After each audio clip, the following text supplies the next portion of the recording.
అందరికీ నమస్కారం. ఇప్పుడున్న మీడియా లేకపోతే సోషల్ మీడియా అన్నది ప్రచార సాధనాలయిపోయాయండి. అంటే ఇది ప్రజలకు వాస్తవాలు చెప్పే ప్రచార సాధనాలు గాదు.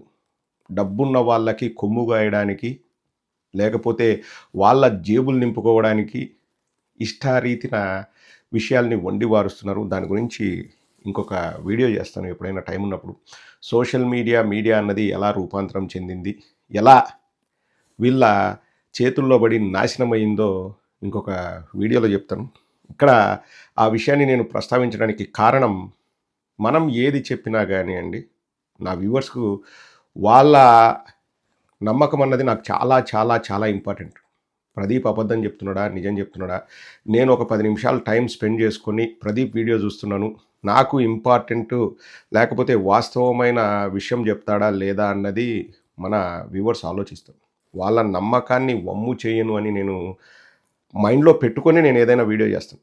ఇప్పుడు ఒక విషయాన్ని మనం చెబితే అండి, దాన్ని మసిబూసి మారేడుకాయ చేయాలని చెప్పేసి పచ్చ మీడియా వాళ్ళ బ్యాచ్ ట్రై చేస్తారు. ట్రోలింగ్ చేస్తారు, మీమ్స్ చేస్తారు. విపరీతంగా ఏదో ఇంకా అది తప్పు అని చెప్పడానికి ప్రయత్నిస్తారు. కానీ వాస్తవాల్ని ఎవరు వక్రీకరించలేరండి. మన రాష్ట్రంలో గత 2 ఏళ్లుగా ఎన్ని పెట్టుబడులొచ్చాయి అని జెప్పేసి గవర్నమెంట్ ఆఫ్ ఇండియా వాళ్ళని, ఆ కన్సర్న్ మినిస్ట్రీ వాళ్ళని మిథున్ రెడ్డి గారు ఒక ప్రశ్న అడిగారు. ఇది దానికి సంబంధించిన డాక్యుమెంట్ అండి. ఇది ఫేక్ డాక్యుమెంటో లేకపోతే ఎవరో సృష్టించి వదిలినదో కాదు. పార్లమెంటులో ప్రశ్న లేవనెత్తినప్పుడు దానికి వచ్చిన సమాధానం. Government of India, ministry of commerce and industry, department for promotion of industry and internal trade, Lok Sabha unstarred question number 275. Question number 275 to be answered on Tuesday the 21st July 2026. July 21, 2026 తేదీన మిథున్ రెడ్డి గారు అడిగిన ప్రశ్నకు, ఆ ప్రశ్న నెంబర్ 275, మిథున్ రెడ్డి గారు అడిగిన ప్రశ్నకు government of India concerned ministry వాళ్ళు సమాధానం ఇచ్చారు. ప్రశ్న ఏంటంటే, question number 275, Shri PV Mithun Reddy, will the minister of commerce and industry be please to state. 4 క్వశ్చన్లు. The number of investment proposals in Andhra Pradesh tracked by Department of Promotion of Industry and Internal Trade or Invest India that have converted into operational projects during the last 2 years, along with the total investment deployed on jobs created. ఎన్ని పెట్టుబడులు వచ్చాయి, ఎన్ని ప్రారంభ దశలో ఉన్నాయి, ఎన్ని పూర్తి చేసుకున్నాయి, ఎన్ని ఉద్యోగ అవకాశాలని కల్పిస్తూ ఉన్నాయి, మాకు ఈ లిస్టు మొత్తం కావాలి అని చెప్పేసి పివి మిథున్ రెడ్డి గారు, వైఎస్ఆర్ కాంగ్రెస్ పార్టీ ఎంపీ, వారు ఒక ప్రశ్నను అడిగారు. సో సెకండ్ ప్రశ్న వచ్చేసి, the sector wise investment requirements assessed by the government for Andhra Pradesh in manufacturing, ports, food processing and electronics and the details of any investment road map prepared for the state. ఒక పోర్ట్ల విషయంలో కానీ, మన food ప్రాసెసింగ్లో కానీ, electronics and ఇతర దీంట్లో ఎన్ని పెట్టుబడులు వచ్చాయి, the number of micro, small and medium enterprises and local entrepreneurs in Andhra Pradesh that have benefited from centrally sanctioned industrial schemes during the last 2 years. MSME ప్రాజెక్టులు ఎన్ని వచ్చాయి, the measures taken to ensure equitable distribution of investment linked employment across all district. ఏమేమి మీరు జాగ్రత్తలు తీసుకుంటున్నారు, అంటే ఒక చోట కాన్సన్ట్రేట్ కాకుండా అన్ని జిల్లాల్లో కూడా ఈ సంస్థలు లేకపోతే ఈ పెట్టుబడులు వచ్చేలాగా మీరు ఏ జాగ్రత్తలు తీసుకున్నారని ఒక 4 ప్రశ్నలు అడిగారు మిథున్ రెడ్డి గారు. సో వారిచ్చిన సమాధానం ఏ టు డి అన్నిటికీ కలిపి ఒక సమాధానం ఇచ్చారు. ఎవరు ఇచ్చారంటే the minister of state in the ministry of commerce and industry, Shri Jitin Prasada. So ministry of commerce and industry వాళ్ళు సమాధానం ఇచ్చారు మిథున్ రెడ్డి గారి ప్రశ్న నెంబర్ 275కి. During the last 2 years, a total of 10 investment proposals tracked by DPIIT and invest India have been grounded in Andhra Pradesh. 10 పెట్టుబడులు వచ్చాయంట. Last 2 ఏళ్లలో 10 పెట్టుబడులు వచ్చాయి. Of those 2 projects have completed the construction of their manufacturing facilities. అందులో 2 సంస్థలు వాళ్ళ బిల్డింగులనో లేకపోతే ఆ ఫ్యాక్టరీలనో కన్స్ట్రక్షన్ పూర్తి చేసుకున్నాయి. While 8 projects are presently under construction. 8 ఇంకా నిర్మాణ దశలో ఉన్నాయి. సో 2 పూర్తి అయ్యాయి, 8 నిర్మాణ దశలో ఉన్నాయి. మొత్తం ఎన్ని కంపెనీలు వచ్చినాయంటే 10 కంపెనీలు వచ్చినాయి last 2 yearsలో. The projects are being implemented with an estimated investment of 6,962 crore and are expected to generate employment of approximately 22,167 jobs. కుండ బద్దలు కొట్టినట్టు కేంద్ర మంత్రిత్వ శాఖ వాళ్ళు చెప్తున్నారండి. ఎన్ని వేల కోట్ల పెట్టుబడులు వచ్చినాయంటే లక్షల కోట్లు కాదు, 20 లక్షలు 30 లక్షల కోట్ల పెట్టుబడులు, 20 లక్షల ఉద్యోగాలు అవన్నీ కాదండి. కేవలం 6,962 కోట్ల పెట్టుబడులు వచ్చాయి ఆంధ్రప్రదేశ్కి గత 2 ఏళ్లలో.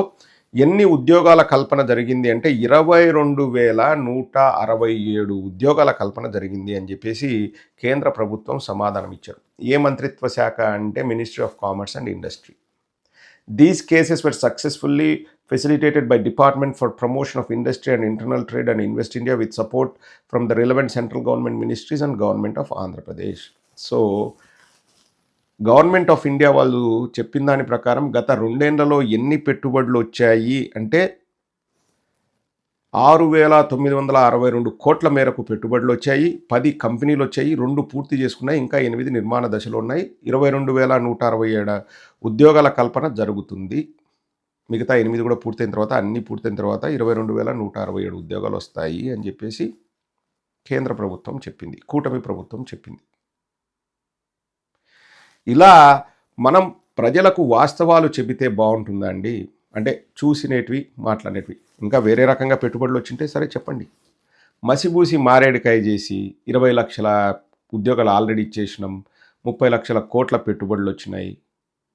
అసలు అదానీ వాళ్ళు గూగుల్ వాళ్ళతో మాట్లాడుకొని వాళ్ళు ఫ్రెండ్షిప్ చేసుకొని ఇంతకుముందు ఢిల్లీలోనూ వాళ్ళిద్దరు టైఅప్ అయి అక్కడ ఏవో పెట్టుబడులు పెడుతున్నారు, గుజరాత్లోనూ టైఅప్ అయి అక్కడ పెట్టుబడులు పెడుతున్నారు. సో ఆ అనుబంధంతో ఆల్రెడీ అదానీ వాళ్ళతో జగన్మోహన్ రెడ్డి గారు ఒప్పందం చేసుకున్నారు. ఒక్క డేటా సెంటర్ మాత్రమే కాదు, స్కిల్ డెవలప్మెంట్ సెంటర్లు ఇవన్నీ కూడా పెట్టాలి అని చెప్పేసి చేస్తే వాళ్ళు మాట్లాడుకొని ఇప్పుడు గూగుల్కి ఇదేమీ మన అదృష్టం కాదండి, గూగుల్ అదృష్టం అది. ఎందుకంటే డేటా సెంటర్లు అన్నవి ఇంకా కొద్ది రోజుల్లో తెలుస్తుంది చూడండి. ఇప్పుడు మనం మాట్లాడామనుకో, మీరు జగనన్న ఇచ్చినప్పుడు గొప్ప అన్నారు, ఇప్పుడు మళ్ళీ ఇట్లా అంటున్నారు అంటారు. నేను ఎక్కడ కూడా వాస్తవాలని చెప్తాను. నేను ఇంతకుముందు డేటా సెంటర్ వస్తుందని నేను పొగిడి వీడియోలు చేసిన దాఖలాలు ఎక్కడ లేవు, నేను చేయలేదు కూడా. ఎందుకంటే నాకు తెలుసు, నేను చాలా వీడియోలు మీరు కూడా గూగుల్లో చేస్తే తెలుస్తుంది. అమెరికాలో చాలా మంది వీడియోలు చేసి నాయిస్ పొల్యూషను, శబ్ద కాలుష్యము, లేకపోతే మనకు వాటర్ స్కేర్సిటీ వస్తుంది, డ్రౌట్ వస్తుంది. అసలు వైజాగ్కు కావాల్సిన నీటి సౌకర్యం ఏదైతే ఉందో, నీటి అవసరాలు ఉన్నాయో అన్ని నీళ్లు ఈ గూగుల్ డేటా సెంటర్కి అవసరం అవుతుంది.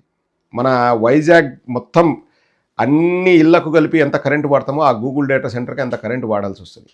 మనమేమి సర్ప్లస్ కరెంట్ ఉన్న రాష్ట్రం కాదు మంది. అండ్ ఆల్సో ఎక్కడో మారుమూల ప్రాంతంలో నీళ్లు పుష్కలంగా ఉండి అక్కడ జనావాసం లేకపోతే అక్కడ పెట్టచ్చు, కానీ వైజాగ్ కూతవేటు దూరంలో అంత విలువైన భూముల్ని గూగుల్ వాడి దగ్గర ఏమైనా డబ్బులు లేవా అండి? ప్రపంచంలోనే టాప్ 5 రిచెస్ట్ కంపెనీల్లో గూగుల్ ఒకటి. గూగుల్ వాడి దగ్గర డబ్బులు లేవా? 99 పైసలకు అన్ని భూములు ఇస్తా అంటారు. పోనీ ఎన్ని ఉద్యోగాలు వస్తాయి అంటే 300 250 ఉద్యోగాలు. అవి కూడా ఏది? సెక్యూరిటీ గార్డు, ఆడపోయి లోపల చూసుకునే వాళ్ళు, అంతా అంటే చిన్న ఉద్యోగాలు. దానికోసం మన భూమిని అప్పనంగా 99 పైసలకే కట్టబెట్టాలనండి, ఏదో గూగుల్ వాడు పేదవాడైనట్లు. ఇక్కడ మీరు గమనిస్తే మీరు కూడా వెళ్ళి చూడండి, యూట్యూబ్లో అంతా కొట్టి చూడండి. నేనేమి ఇక్కడ మన రాష్ట్రానికి పెట్టుబడులు వస్తుంటే మనం వ్యతిరేకించే రకం కాదు, మంచిదే. కానీ ఎంతవరకు ఉపయోగము, దానివల్ల ప్లస్ ఏంటి, మైనస్ ఏంటి, రిస్క్స్ అండ్ బెనిఫిట్స్ అనేటివి మనం ప్రతిసారి అంచనా వేయాలి. గూగుల్ లోకేష్ తెచ్చినాడు, ఇప్పుడు ఆ గూగుల్ లోకేష్ తెచ్చినాడు అనేది రేపు పొద్దున అది గుదిబండి అవుతుంది చూడు ఖచ్చితంగా. మేము తేలేదు మళ్ళీ అని జబ్బలు దడుచుకుంటారు వాళ్ళు మళ్ళీ ప్లేట్ ఫిరాయిస్తారు, అది వేరే విషయం. వాస్తవాలు మాట్లాడుకుంటే, వాస్తవాలు ప్రజలకు చెప్తే, ఇప్పుడు నేను ఒక 10 నిమిషాలు వీడియో చేస్తే ఇది 10 మందికి ఈ విషయం తెలిస్తే, ఎందుకంటే ఇది ఎక్కడ కూడా మనము కాకి లెక్కలు కాదండి. ఆ పేపర్ మనం చూసినాము, వెరిఫై చేసుకున్నాము, అది నిజమని తెలుసుకున్న తర్వాతనే మనం చెప్తాం. పచ్చ మీడియా వాళ్ళు చెప్పేది ఒక్కటంటే ఒకటి నిజమైన వార్త ఉంటుందండి. మీరే చెప్పండి. 10 లక్షల కోట్లు అప్పు చేసినారన్నారు, డాక్యుమెంట్లు చూపించండి అంటే ఇంతవరకు చూపించినారా? జగన్మోహన్ రెడ్డి గారి ఆస్తులు 1,00,000 కోట్లు అన్నారు, ఇంతవరకు ఒక్కటైనా చూపించినారా? ల్యాండ్ టైటిలింగ్ యాక్ట్ వల్ల మీ భూములు పోతాయని బెదిరించినారు ఎలక్షన్స్ ముందు. ఇప్పుడు వాళ్ళు సైలెంట్గా ల్యాండ్ టైటిలింగ్ యాక్ట్ చేస్తున్నారు. ఆ ల్యాండ్ టైటిలింగ్ యాక్ట్ చెయ్యమని ప్రతి రాష్ట్రానికి చెప్పింది కేంద్ర ప్రభుత్వం. ఎలక్షన్స్ తర్వాత కూడా నిర్మలా సీతారామన్ గారు కుండ బద్దలు కొట్టినట్టు పార్లమెంట్ సాక్షిగా చెప్పారు. ఎవరైతే ల్యాండ్ టైటిలింగ్ యాక్ట్ని త్వరగా అమలు చేస్తారో వాళ్ళకు ఇన్సెంటివ్స్ ఇస్తాము అని కూడా చెప్పారు. జగన్మోహన్ రెడ్డి గారు మీ భూములు లాక్కెళ్ళిపోతారు. ఇవన్నీ మభ్యపెట్టడం కాదండి, అబద్ధాలు చెప్పడం కదా. నాకు బాధ అనిపించేది కూడా ఎక్కడంటే, ఇప్పుడు ప్రజలు ఎంత కన్ఫ్యూజన్ స్టేట్లో ఉన్నారంటే ఏది నిజం, ఏది అబద్ధం, ఏది ఒరిజినల్, ఏది ఈ తెలుసుకోవడానికే ప్రజలకు పిచ్చెక్కుతుంది. నేను దయచేసి మన వ్యూవర్స్కి చెప్పేది ఏంటంటే, మీరు నమ్మితేనే అండి, నేను చెప్పేది ప్రతిదీ మీరు నమ్మాల్సిన అవసరం లేదు. మీరు నమ్మితేనే, నేను ఆధారాలతో సహా చూపిస్తాను, మీరు నమ్మితేనే 10 మందితో డిస్కస్ చేయండి, 10 మందితో షేర్ చేసుకోండి, ఇవి వాస్తవాలు అని చెప్పండి. నేను అది కూడా చెప్తున్నాను, వేరే రకంగా ఏమైనా పెట్టుబడులు వచ్చాయం కానీ కేంద్ర ఇండస్ట్రీ అండ్ కామర్స్ మినిస్ట్రీ వాళ్ళు చెప్పింది నేను చెప్తున్నా. ఆంధ్రప్రదేశ్కి వచ్చిన పెట్టుబడులు ఇవన్నీ 10 మందితో డిస్కస్ చేయండి. అలా కాకుండా మేము ఇది తెచ్చినాం, మేము అది తెచ్చినాం, మేము ఇలా చేసాం అలా చేసామని కాకి లెక్కలు చెప్తే ఏంటి ప్రయోజనం? సిగ్గు లేకోకుండా మీడియా వాళ్ళు ఒక మీడియా సంస్థలు అన్న విషయాలను కూడా మర్చిపోయి కాకి లెక్కలు వండి వార్చి ప్రజల్ని ఏదో బురిడి కొట్టించాలని చూస్తారు. ఒక మెయిన్ స్ట్రీమ్ మీడియా వాళ్ళండి, ఒక 3-4 మిలియన్ ఫాలోవర్స్ ఉన్న TV5 వాళ్ళు నేను ఇండియాకి వస్తే ఎయిర్పోర్ట్లోనే నన్ను లేపేస్తారు అని మాట్లాడతారండి. అంటే ఏ కారణం చేత? అది కూడా చెప్పాల్సిన అవసరం లేదు. అంటే ఇంక ఎంతకు దిగజారారో చూడండి మీడియా వాళ్ళు. నేను ఎల్ముండల స్వామి కానీ వెంకటకృష్ణ కానీ నేను మాట్లాడేది వాళ్ళు ఎవరో కూడా నాకు తెలియదు. నా స్థాయికి వాళ్ళు చాలా చిన్న వ్యక్తులు, చాలా చాలా చిన్న వ్యక్తులు. నేను అది కూడా వెరీ ఓపెన్గా చెప్తున్నా. ఎందుకంటే స్థాయి అంటే డబ్బుతో దాంతో కాదండి. ఇది నేను ఎప్పుడు డబ్బుతో స్థాయి అనను. మనం చేసే ఉద్యోగము, మనం చేసే పనులు, వాళ్ళు డబ్బులు ఇస్తే ఏం మాట్లాడమంటే అది మాట్లాడుతున్న వ్యక్తులు. అది కూడా అవసరాల కోసం మాట్లాడుతుండొచ్చు, వాట్ ఎవర్ ఈజ్ రీజన్. నా స్థాయికి చాలా చాలా చాలా చిన్న వ్యక్తులు. నేను వాళ్ళ గురించి ఎందుకు మాట్లాడుతుంటే వాళ్ళ వల్ల 10 మంది ప్రభావితం అవుతారు, అలా అవ్వకూడదనే ఉద్దేశంతో మాట్లాడతాను. కానీ నాకు వ్యక్తిగతంగా వాళ్ళతో ఉంటుందండి. ఎంతోమంది నాకు వాళ్ళ నెంబర్లు ఇచ్చారు, ఇంతవరకు నేను ఫోన్ చేయాలని కానీ నేను ఒక మెసేజ్ పెట్టాలని అనుకో. అసలు వాళ్ళు ఇప్పుడు మాట్లాడతాను, ఎవరైనా కూడా మళ్ళీ ఎల్ముండల గురించి బాగా మాట్లాడి నవ్వుతాను తప్పితే ఆ తర్వాత వాళ్ళ గురించి నేను కేర్ కూడా చేయను, వాళ్ళ గురించి నేను పట్టించుకోను, నాకు అవసరం కూడా లేదు. I don't even care. వాళ్ళు చాలా చాలా చాలా చిన్న వ్యక్తులు నా దృష్టిలో. కానీ 10 మందిని డబ్బుల కోసం ఇట్లా మోసం చేయడం తప్పు అనేది నేను చెప్పేది. అది ఉండకూడదండి. అది చాలా చాలా ప్రమాదకర స్థాయిలో మన ఆంధ్రప్రదేశ్లో ఇప్పుడు ఉంది. దీన్ని ఎవరు మార్చగలరు అంటే ప్రజలే. ఇప్పుడు CJP వచ్చింది, ఏమైంది? ధర్మేంద్ర ప్రధాన్ గారు రాజీనామా చేయాల్సి వచ్చింది. బీహార్లో రిజల్ట్స్ చూస్తున్నాం, ఎలక్షన్ రిజల్ట్ బైపోల్ అయినా కానీ తక్కువగా తీసుకోవడానికి లేదు. మార్పు అనేది మన దగ్గర నుంచి రావాలి. సింపుల్. మేమేం చేయగలమంటే ఆ ఛానల్ చూడడం ఆపేయండి, అబద్ధాలు చెప్పే ఛానల్స్ చూడడం ఆపేయండి. నేను ఒకటే అడుగుతున్నాను, అసెంబ్లీలో మా అమ్మని తిట్టారని లోకేష్ అన్నారు, పేరు చెప్పమనండి, పేరు చెప్పమనండి, పేరు చెప్పరు. 1,00,00,000 కోట్లు అప్పు అన్నారు, జగన్మోహన్ రెడ్డి గారు ఆస్తి అన్నారు, ఆధారాలు చూపించండి. 10 లక్షల కోట్లు 12 లక్షల కోట్లు అప్పు చేశారు జగన్మోహన్ రెడ్డి గారు అన్నారు, డాక్యుమెంట్స్ చూపించండి. ఇప్పుడు FRBM నార్మ్స్ ప్రకారమే అప్పు చేయగలరు. ఒక రాష్ట్ర ప్రభుత్వము విదేశాలకు వెళ్ళి అప్పు చేయలేరండి. ఒకవేళ విదేశాలకు వెళ్ళి లేకపోతే ప్రపంచ బ్యాంక్ దగ్గర అప్పు చేయాలన్నా కానీ కేంద్ర ప్రభుత్వం అనుమతులు తీసుకొని చేయాలి. మనది ఒక దేశం, అందులో మనది చిన్న రాష్ట్రం. మన రాష్ట్రానికి స్వతంత్ర ప్రతిపత్తి ఉండదు. ఇండిపెండెంట్గా నేను ఏ దేశానికి పోయి ఆ దేశానికి పోయి నేను అప్పు చేస్తా అనే ఛాన్స్ ఉండదు. ప్రతి అప్పు కూడా దానికి ఒక లెక్క ఉంటుంది. ఎందుకంటే అప్పు చేసే వాళ్ళు క్యాష్లో తీసుకోరు, బ్యాంకులోకే ట్రాన్స్ఫర్ చేస్తారు. అన్నిటికీ ఆడిట్స్ ఉంటాయి. ఎక్కడ 12 లక్షల కోట్లు అప్పు అయింది చూపించమనండి. ఏమైనా చూపిస్తారా? ల్యాండ్ టైటిలింగ్ యాక్ట్ వల్ల ఎలా వాళ్ళ భూములు లాక్కుంటారో ఎక్స్ప్లెయిన్ చేయండి, చేయగలరా? నేను ఈ 5 ఏళ్లలో అండి, మిగతా వాళ్ళ గురించి నేను మాట్లాడను, ఎందుకంటే ఎదవలని వాళ్ళు అన్ని చోట్ల ఉంటారు, ఇంకా మీ పార్టీలో వాళ్ళు మాట్లాడలేదు, నాకు సంబంధం లేదు. నా వరకు నేను చెప్తానండి. నేను ఇన్ని రోజులు 5 ఏళ్లలో చేసిండేది ఎక్కడన్నా నాకు తెలియకుండా ఒకటి అరా ఏమన్నా ప్రజలకు రాంగ్ ఇన్ఫర్మేషన్ ఇచ్చింటనేమో, కానీ యాజ్ ఇట్ ఈస్గా ప్రజలకు వాస్తవాలు చెప్పడానికే ట్రై చేస్తాను. అందుకే నేను ఇంతవరకు కూడా అప్పుడు ఒక మాట చెప్పినాడు ప్రదీప్, ఇప్పుడు ఒక మాట చెప్తానని ఒక్కడు కూడా ట్రోల్ చేసే సాహసం కూడా ఎందుకు చేయలేడంటే, మనం ఎప్పుడు కూడా మన సొంత వంటకాలు సొంత మాటలు కాదు. మొన్న ఒక సోదరుడు మెసేజ్ పెట్టిన దాన్ని కూడా నేను చెప్పా, నందూస్ వరల్డ్ వాళ్ళు తప్ప రైటా తేల్చేయండి అంటే మీడియా ట్రయల్ చేసి ఎవరేం తేల్చలేరు. నేను ఆ రోజు ఒకటే చెప్పిన, బాధితులకు ఎవరు అండగా ఉండరు, ఒక్కడికైనా న్యాయం జరిగిందే బాధితుల్లో? ఈరోజు నేను అడుగుతున్నా, మీడియా వాళ్ళు వారం రోజులు ఊదరగొట్టారు. ఎందుకంటే నందూస్ వరల్డ్ వాళ్ళకు పేరుంది కాబట్టి వాళ్ళ పేరు పెట్టుకొని మనం మాట్లాడితే మనకు వ్యూస్ వస్తాయని 80% వాళ్ళు, ఒక 20% వాళ్ళు స్టూడెంట్స్ న్యాయం కావాలని కూడా చేశారు. నేను అది కూడా కాదన్ను. కానీ ఒక్కడికైనా న్యాయం జరిగిందా? ఎంతమంది ఫాలో అప్ చేస్తున్నారు? ఎంతమంది మీడియా వాళ్ళు ఇప్పుడు ఫాలో అప్ చేస్తున్నారు? ఒక్క స్టూడెంట్‌కైనా న్యాయం జరిగిందా? ఏం కేసుల పురోగతి ఏంది? వాళ్ళు కేసులు పెట్టడానికి వాళ్ళ దగ్గర డబ్బులున్నాయా? లేకపోతే మనం కలెక్ట్ చేసి ఇప్పిద్దామా వాళ్ళకి డబ్బులు? ఎక్కడ కేసు పెడుతున్నారు? లండన్‌లో పెడుతున్నారా? ఇండియాలో పెడుతున్నారా? ఎంతమంది ఫాలో చేసినారు? అయిపోయి ఒక వారం రోజులు వండి వార్చినారు. ఆ వారం రోజుల్లో మనం కూడా ఇంక ఆ గుంపులో పోయి కలవాలా? న్యాయ నిర్ణేతలు కావాలా? మీడియా ట్రయల్ చేయాలా? జడ్జిమెంట్లు ఇచ్చేయాలా? వాడు తప్పు, వీడు రైటు. హమ్మయ్య! వాళ్ళు ఎదుగుతున్నారు చూడు, వాళ్ళ మీద దుమ్మెత్తి పోసినాం. లేకపోతే ఇంకోటి వాట్ ఎవర్ ఇట్ ఈస్. నేను సోషల్ మీడియాలో ఉన్నవానిగా చెప్తున్నా, 80% ఆఫ్ ద ఛానల్స్ కానీ, మీడియా వాళ్ళు కానీ ఆ విషయాన్ని ఎత్తుకుంది. వాళ్ళ దగ్గర పేరుంది. అంటే ఏంది, నండూస్ వరల్డ్ మీద వీడియోలు చేస్తే మాకు వ్యూస్ వస్తాయి అని చేసిన వాళ్ళే 80% ఉండండి. దాంట్లో మళ్ళా మొహమాటం ఏం లేదు.